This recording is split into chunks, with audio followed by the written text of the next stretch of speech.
Hello, everyone. Thank you for attending this workshop, Setting Goals That Works, and it's organized by Rosette Community. So Rosette Community is a community for couples or singles who are interested in building strong relationship and their own personal growth.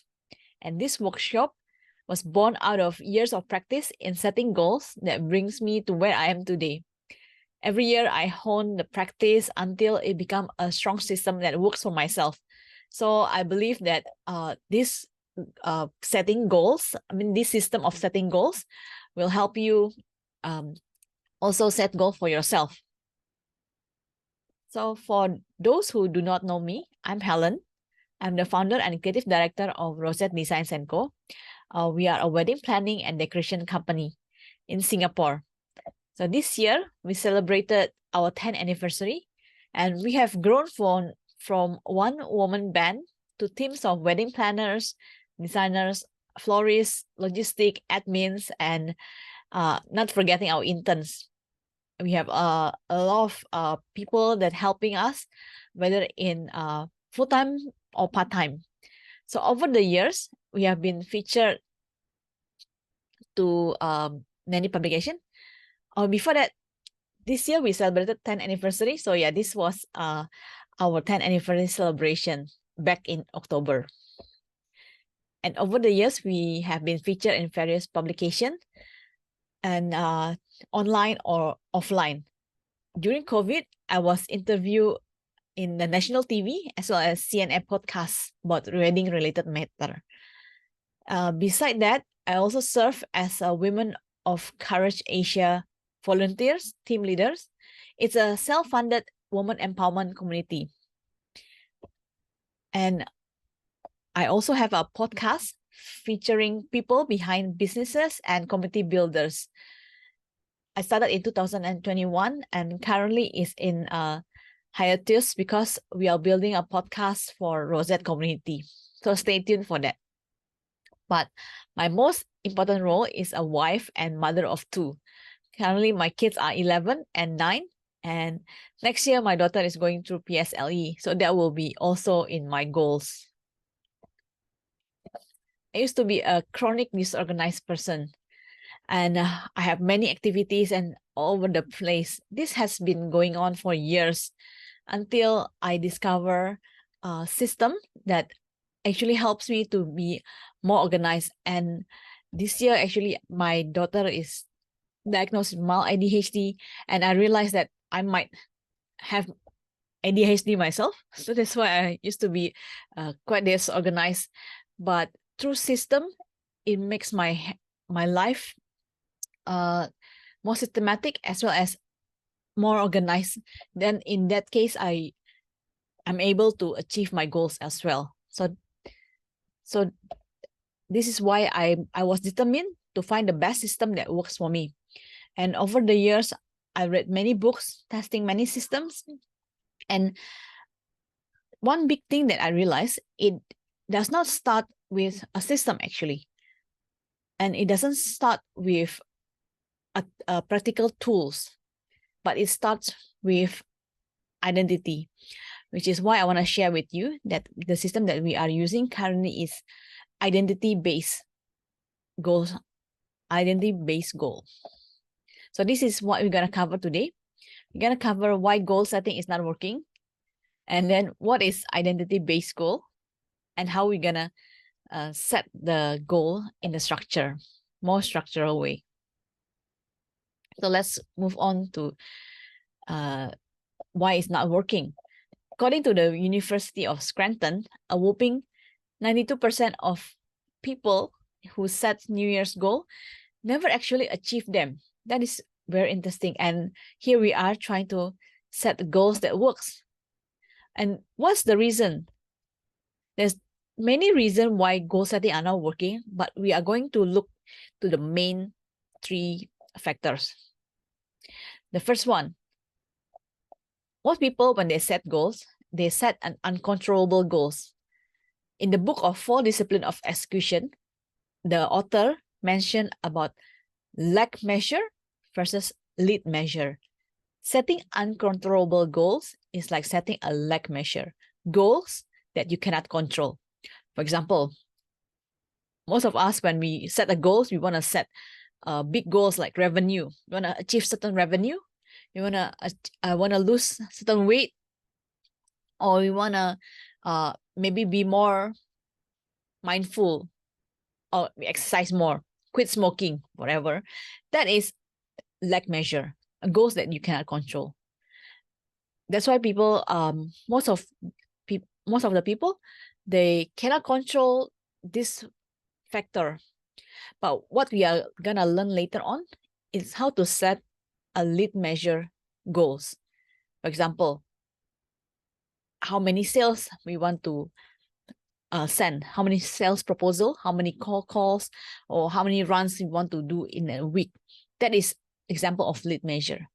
So the first factor why usually goals are not met is because we set uncontrollable goals. Second, because we cannot see the outcome, we quit halfway. So the reason why people doesn't work, the goal setting doesn't work, is also because we quit halfway. And then we didn't see the outcome, to focus on the outcome and the deadline, we actually fall through the crack. And that is why instead of focus on the outcome, you want to focus on the progress and build the schedule. So that's the second reason we quit halfway. The third reason why most goal setting fails is because we are not measuring the goals. Most people set the goals, but they never look back at it, or they never even read or even write it. Which is why we are teaching a structure here that you can always look back over the period of in the year. So not writing your goal and tracking it is also one of the reasons why most goals fail. Not creating a scoreboard. So that's, but the secret is the system. Three factors why goal setting not working is the uncontrollable factor, quitting halfway, and a third, didn't measure the goal. We will all gonna cover this in the system that we are gonna work later on. So the secret is in the system. There's this saying by James Clear, author of Atomic Habits: you do not rise to the level of your goals, you fall to the level of your systems. And this is the system that we're gonna introduce to you. Hopefully you will take it and then customize it according to your own preference and make it work for you.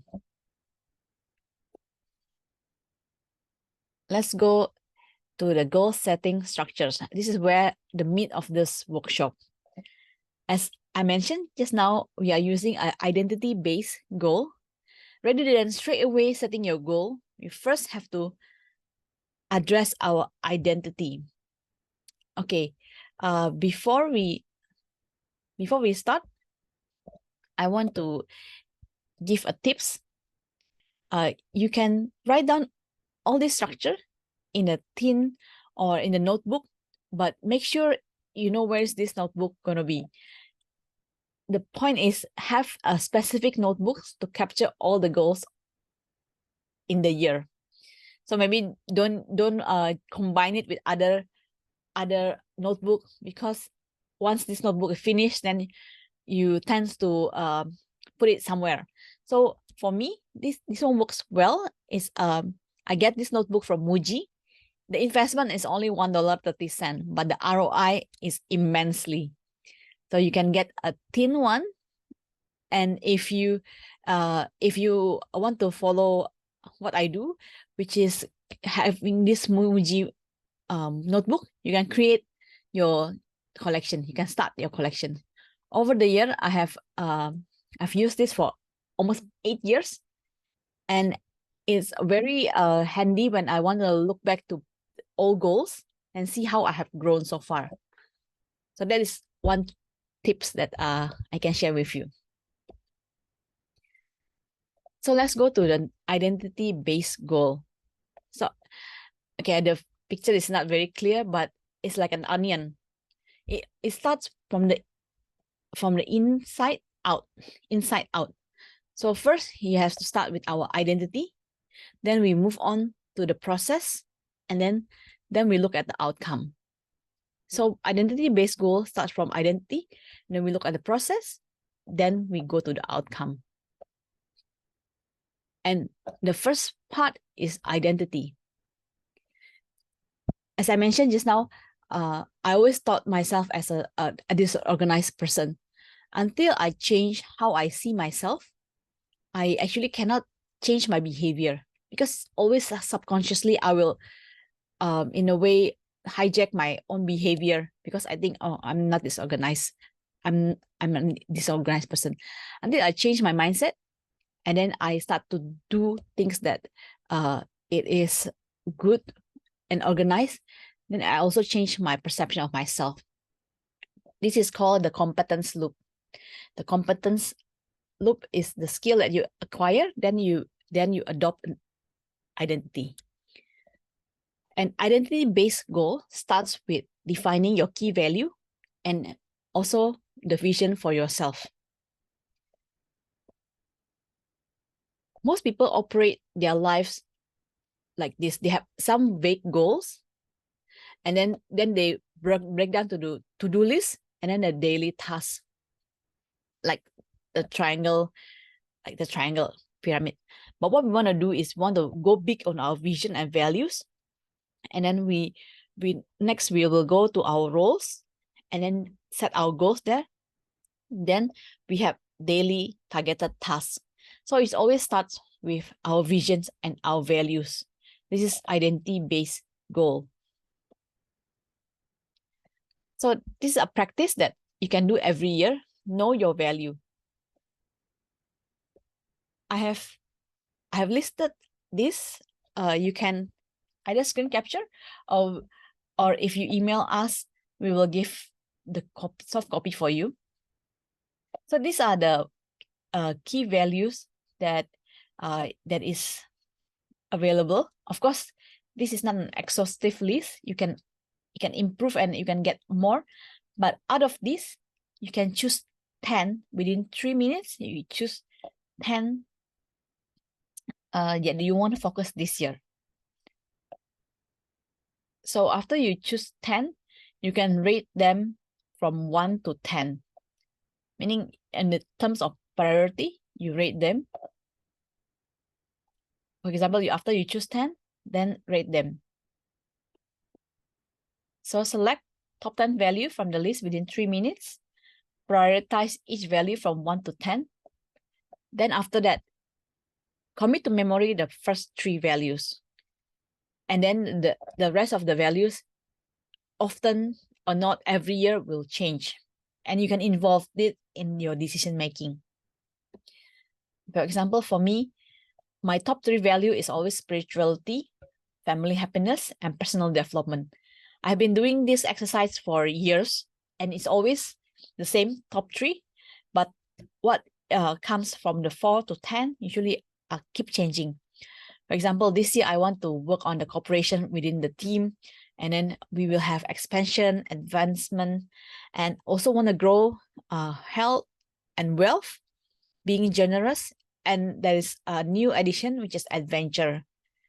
So knowing your values is important when you want to set your goals. So you know the goals that you set is in line with the values that you have, and then you won't get frustrated. For example, if family happiness is one of your top core value, and then you set goals that is very much heavy on the work, tasks, and everything, then you will get frustrated, because actually your goal does not in line with the value that you have. So it's very important to start with knowing your value. Okay, so next we will go to the vision of myself. This is one of the exercises that I like to do every year also, and I've seen the most improvement in myself when it comes to personal growth through this vision of myself. So instead of instead of doing things, you write down on who do you want to be. Instead of doing, is being. So it starts with me, who, blah, blah, blah. And you can write in the present tense. For example, it's me who are more present when talking to my team, my hubby, my kids, and my friends. This is me. For example, this is vision of myself in 2022. Me who is calm, have perfect peace from God in every situation, not running around like headless chicken. Or me who can calm my thoughts and stay on track without reactive mode.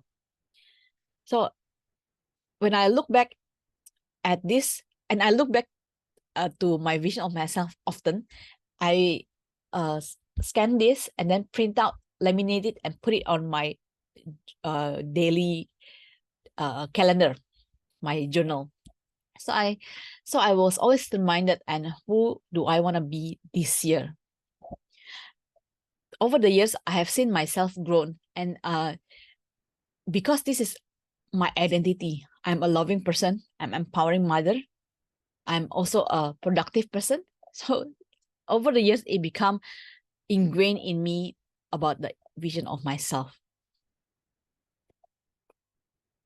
But you can look at this quote: what you get by achieving your goals is not as important as what you become by achieving your goals. All of us wants to achieve great things, but if our character have a flaw, or we become someone that we are not in line with, it doesn't really matter whether we achieve that goal or not. So I really like this quote, is to become someone better instead of achieving. So once we cover the identity, once we know our value, once we are clear on who do we want to be in the next year, we can go to the next step, which is the process. So these processes includes 3 main items, which is the defining your roles, and then we have a goal plan using this method, and then we have the habits that support the goals. Okay, processes is the like an engine that keeps it running. So first, we look at the roles. Okay, all of us, as we grow older, we adopt many other roles. Like when you are single, maybe when you are still living in with your parents, your role is just student's daughter. But as you maybe move on to the next stage of life, you have boyfriend, or maybe you get married, then you have another roles. You have multiple roles. For me, I'm a wife, I'm a mother, I'm also a leader of a company, I'm also a community leader, and other things also. So I have many roles, and you can do this yourself. You can do it in the journal itself, and then feel free to draw all your roles, and then your commitment, also the responsibility of these roles. So you have a clearer picture when you want to map up your goals.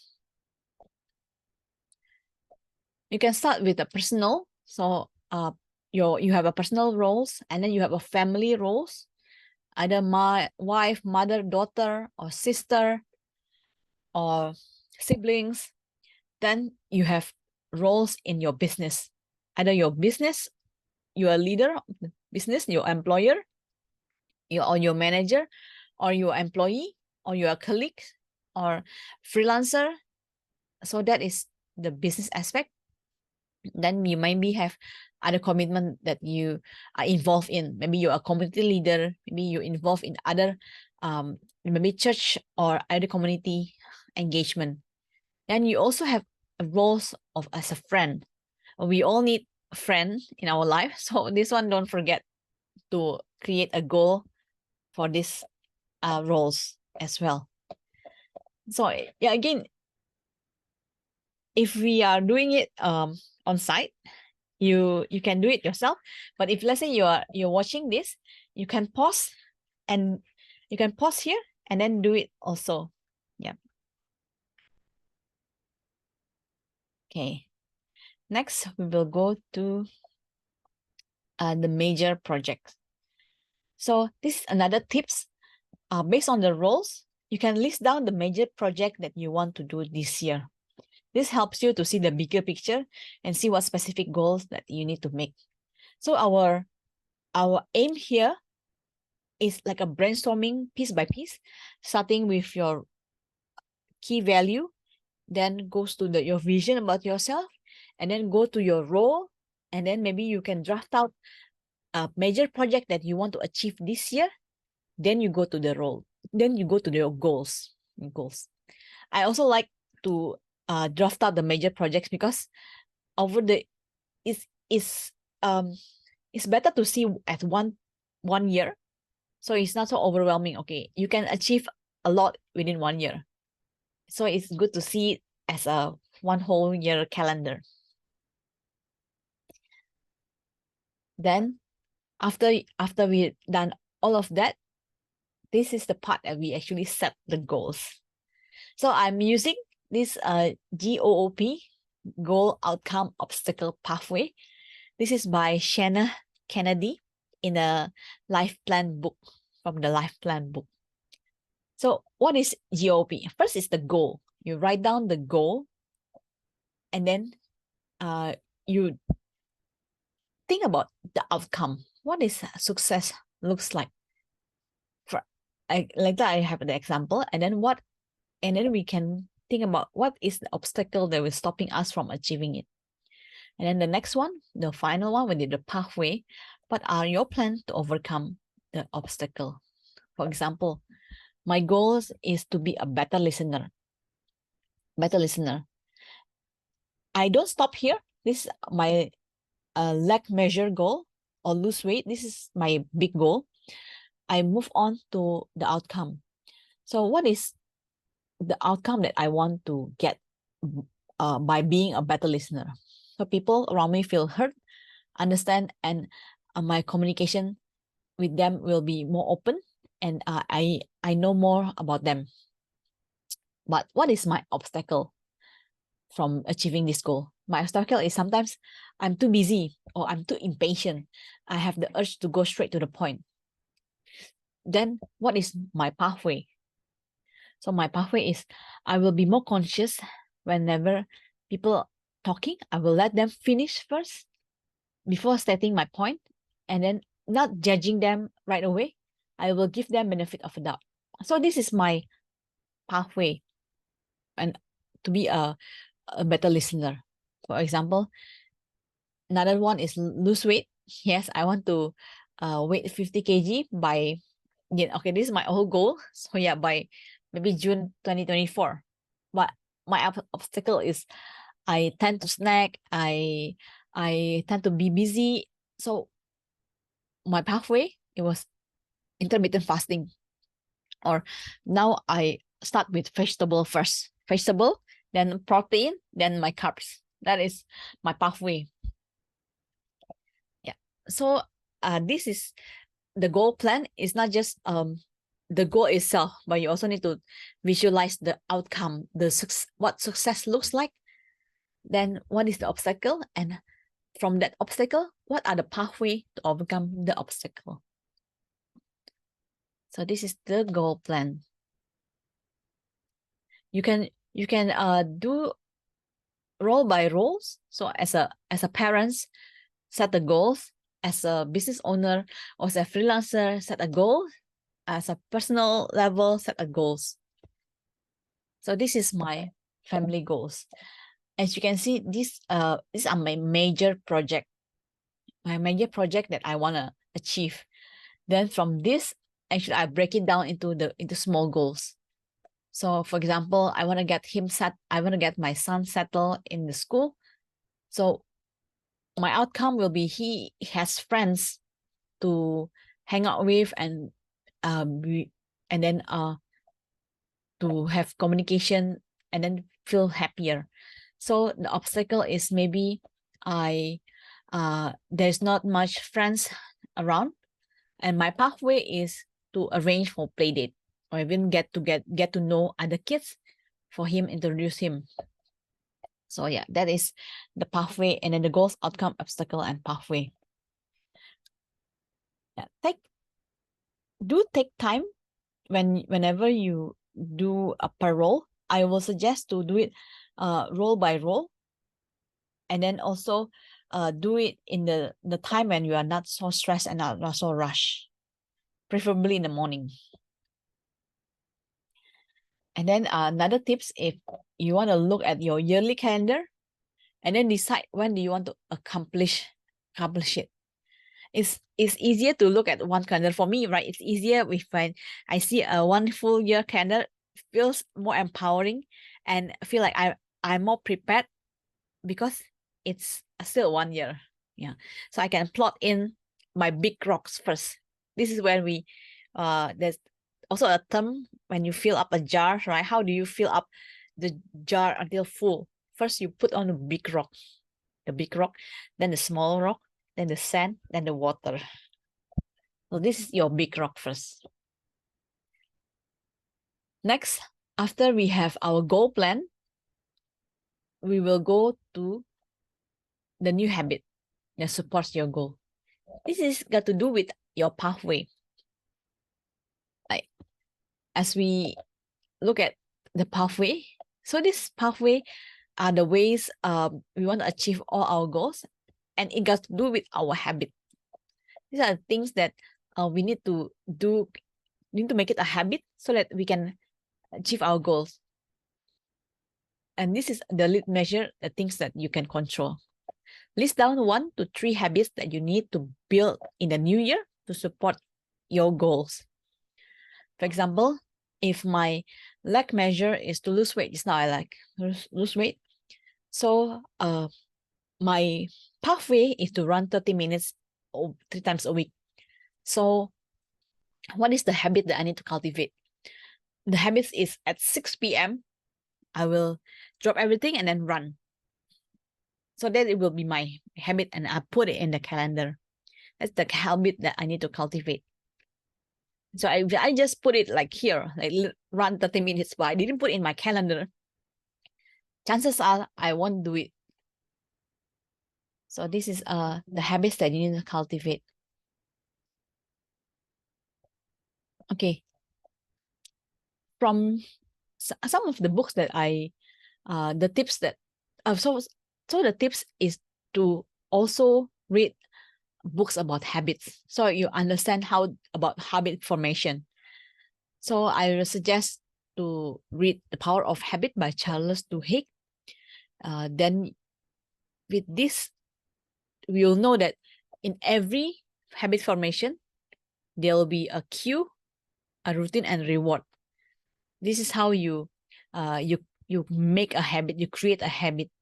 For example, if let's say I want to run at 6 p.m., my cue is 6 p.m., the timing, and my routine is I put on my shoe, my running shoe.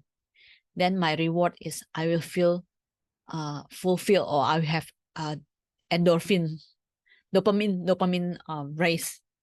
So that will be the cue is the time, and maybe the shoe. The cue is the shoe. Then I will just lace up my shoe and then change to running gear. And then my reward is I'll feel fulfilled after running. So the books also talk about the keystone habits. So what is keystone habit? It is the habit that foundational that you build on top of it.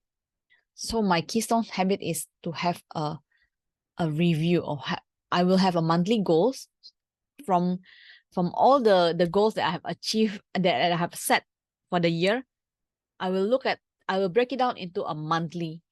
So for example, if I want to reach a certain revenue goal, for example, so my monthly goals will achieve this amount. And then what is my weekly goals? And then what is my daily goals? How many meetings should I go to? How many, for example, if I call, how many calls do I need to do? And also plan the night before. Have monthly goals, then break it down to weekly goals, break it down to daily goals, then plan night before. Okay, what I'm telling you guys are the big structure. but we can do slowly, start from the goals itself. Then we can look into the monthly goals. Then when you feel comfortable, then you can do it in the weekly and the daily. Another book that you can read is Atomic Habit by James Clear. This is also important book about habits. So these two books, maybe put it in your goal to read these two books next year. So after you go through the process of setting your goals, identifying the habits that you need to follow, then we come to the point of measuring the outcome. This number 3 is important for the continuity of the goal itself, the goal formation. So we need, like, the reason why a lot of people don't achieve their goals is because they have no scoreboard. They never measure, and they don't know where they stand. The point about scoreboard or scoring system is to know whether we need to speed it up, or we need to slow down, or need to change our goal. It's okay to change your goal when your life circumstances change. That's why we need to have a review. So do a quarterly review, arrange a mid-year review, and also while you're doing your monthly goals, do your monthly reviews. This is also a habit. So if you see, goal setting is not just set goals. In order to achieve your goals, you need to have other component, other structure that you need to build in order to achieve the goal itself. So make a point to do a quarterly review, and then do a mid-year review, and do a monthly review, which is why I suggest to have your own book. So it's easy, because you know that it's always there, and you don't have to keep searching, where do I put my goals, where do I write my goals at. This is will be your goal book, a go-to. So number 3, the point of measuring your outcome might not come immediately, but it's an important point of this whole goal setting practice. All in all, we have gone through the steps on goal setting. First, we define what is our key values. This practice is also self-discovery. If you never really find out what is your goal, what is your key value, what is your value, this practice, I strongly suggest to start first. Know what is your key values, and then write down the vision of yourself. Picture what kind of person do you want to be? What kind of mother would you want to be? What kind of friends you want to be? What kind of colleague or team leader or freelancer you want to be in 2024? And just write down in the present tense. The third one, define okay, this one I have it the other way around. Define your roles and responsibility. Number 3 is define your roles and responsibility. And then number 4 is write down your goals. Number 5, then you can have a habit to cultivate. And then number 6, schedule the time to review. Schedule the time to review. All in all, your goals are the destination. And then these goal plans that we have is your map. But the daily habit is your vehicle. And your inspiration is the fuel. It's very important to start every morning with the inspiration, which is your fuel. So another suggestion is for you, for example, if you don't have morning routine that you love, that will be your goal next year, to have morning routine that fuel your goals. So for me, this is also very transformational. When I start doing morning routine. So my morning routine is always the same throughout the year. So I will have warm water. Now I will have warm water with apple cider. Then I will have my quiet time. Then I will have my mindset checking, exercise. I have a video motivation while I'm bathing. Then I will start my day.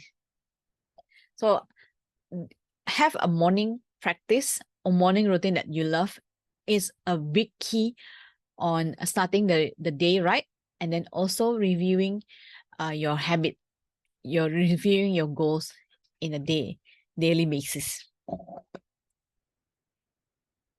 So all in all, this is the practice that I've been doing for years, and this is my 8 years actually setting goals this way. Over the years, I have created a system that works for me. So it proven works for me. Of course, you have to have a set expectation. Even for me, not 100% of my goals is achieved. But if I achieve 70%, it's good enough. So my target is not always to be 100% achieved, but 70 to 80. That's good enough. And with that, right, you build in more and more. And once some habit already ingrained, you can put on top of it. Like for me, quiet time is already part of my habit. So I don't need to create another I don't need to put in that into my goal settings. It's already a habit. So you want to layer on all the good habits on top of each other. And over the years, then you'll be a very disorganized person and also very disciplined. So hopefully this practice will help you to set the goals that work in the next year. If you want to follow me, you can look at my Instagram at Hellen Lie, or connect with me at hellenlie@gmail.com. So with that, I wish you a very prosperous next year and a strong start to your next year with setting the goals that works for you. Thank you so much.